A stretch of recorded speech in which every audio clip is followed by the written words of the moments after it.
From JBS Studios in Greater New York, this is the JBS News Update with Teisha Bader.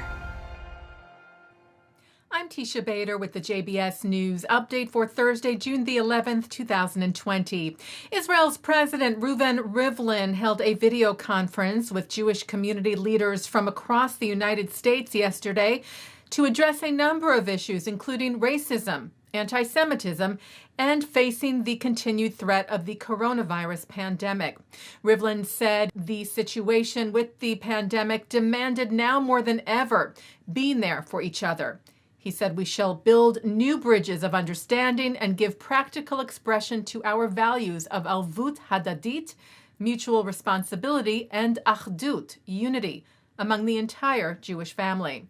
The conference was held in cooperation with Israel's foreign ministry, whose chief, Gabi Ashkenazi, said the sense of mutual obligation between the State of Israel and the global Jewish community is a cornerstone of Israeli diplomacy around the world, and for me personally as foreign minister.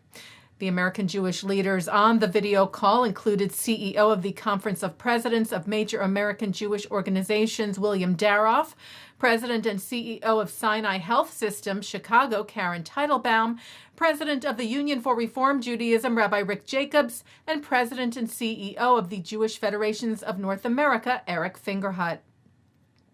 Israel's Defense Minister Benny Gantz spoke over the phone this evening with U.S. Secretary of Defense Mark Esper, the first conversation Gantz has had with his American counterpart since taking on the position. The two addressed the coronavirus as well as, Gantz's spokesperson said, the need to deter adversaries that may seek to exploit global attention to the pandemic. They also addressed regional threats, including from Iran. This morning, Gantz spoke with European Union Foreign Policy Chief Josep Borrell. Gantz's office said he told the EU leader that he is committed to advance the peace process and discussed strengthening Israeli-EU relations as well as other issues. It appears the Palestinians are once again refusing medical aid from the United Arab Emirates because the aid was coordinated and came through Israel. As we reported to you, an Etihad Airways flight landed in Israel on Tuesday, the second cargo delivery of humanitarian aid from the UAE to help the Palestinians cope with the coronavirus. French news agency AFP reported that PA Civil Affairs Minister Hussein al-Sheikh told them, "We refused to receive it because it was coordinated directly between Israel and them," meaning the UAE. He said we were not part of the coordination. It remains to be seen what will happen to the tons of supplies, both from this most recent delivery and the cargo flight that arrived last month from Abu Dhabi to Tel Aviv.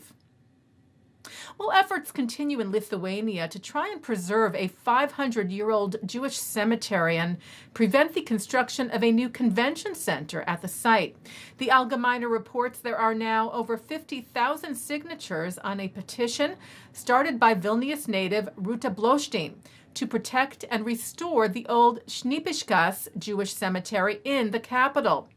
3 U.S. Senators, Benjamin Cardin, Pat Roberts, and James Risch, and 12 members of Congress have made their opposition known, as well as members of Israel's Knesset and the chief rabbis of Israel and of South Africa. A Jewish investigative documentarian has won Georgia's Democratic Party nomination for the U.S. Senate. John Asaf lost his bid for the U.S. House of Representatives back in 2017. Asaf had the endorsement of civil rights icon and Georgia Democratic Representative John Lewis, for whom he once interned. The 33-year-old will challenge Republican incumbent David Perdue in November. Taking a look now at our programming for tonight on JBS for Thursday, June the 11th. At 7 o'clock, it's Talmud study. At 8, remarks from Dr. Jacques Gauthier on Jerusalem sovereignty. At 9, Mark Golub sits down with CEO of the Yesha Council, Yigal Dilmoni. At 10, episode 7 of A Touch Away. And coming up right after this newscast, Mark Golub speaks with editor-in-chief of JNS.org, Jonathan Tobin, about the battle inside the President's Conference led by Mort Klein of the ZOA over the election as next chair of former Highest head Diane Laub. And that's the JBS News Update for Thursday, June the 11th, 2020. I'm Teisha Bader. Stay healthy, stay well.